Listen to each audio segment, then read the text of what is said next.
హరిః ఓం శ్రీ గురుభ్యో నమః.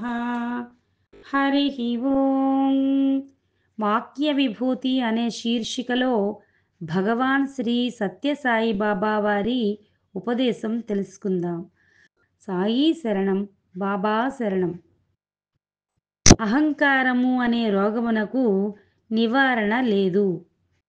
అయితే ముఖ్యముగా ఇక్కడ సత్యసాయి సేవా సమితి పేరు ఉండాలని కొంతమంది, ఉండకూడదు అని కొంతమంది వాదిస్తూ ఉంటారు. నిజానికి ఈ సేవ చాలా అవసరమైనది. మనము చేసేది సేవనే. సేవ వల్లనే నేను సేవకుడను అనే భావము మనలో ప్రవేశించి మనలను ఎంత ఉన్నతి స్థాయికైనా తీసుకొని పోతుంది. సేవాభావం లేకపోతే అహంకారము విజృంభించవచ్చు. మీకందరికీ తెలుసును, రామాయణము లోపల హనుమంతుడు ఎంత బలవంతుడు, ఎంత గుణవంతుడు, ఎంత శక్తిమంతుడో అని. అలాంటి హనుమంతుడు లంకలోనికి వెళ్ళినప్పుడు రాక్షసులంతా ప్రశ్నించారు, నీవెవరు అని. అప్పుడు హనుమంతుడు చక్కగా దాసోహం కోసలేంద్రస్య, అయ్యా నేనెవరనుకుంటున్నారు, శ్రీరామచంద్రుని దాసుడను అన్నాడు.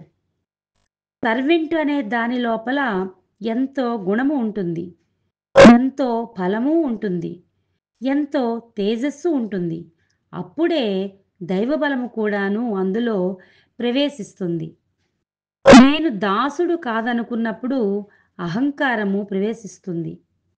ఈ అహంకారము మనలను అతపతనము గావిస్తుంది. ఏ మందులకు లొంగేది కాదు ఈ అహంకారం అనే రోగము. ఎన్ని దేశాలైనా వెళ్ళి స్పెషలిస్ట్తో చూపించుకోండి, అహంకారం అనే రోగ నివారణం కాదు.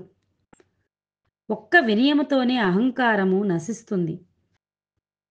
అందువలనే విద్య యందు కూడాను విద్యా వినయ సంపన్నే.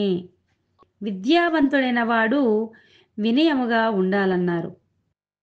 విద్య యొసగును వినయంబు, వినయమునకు కలుగు పాత్రత, పాత్రత వలన ధనము, ధనము వలన ధర్మంబు, దాని వలన ఐహిక ఆముష్మికంబు బొందు నరుడు. కనుక ఐహిక ఆముష్మికములను పొందటానికి వినయమే చాలా ప్రధానమైనది. వినయముతో మనము ఈ కార్యములో ప్రవేశించాలి. ఓం శ్రీ సాయిరాం.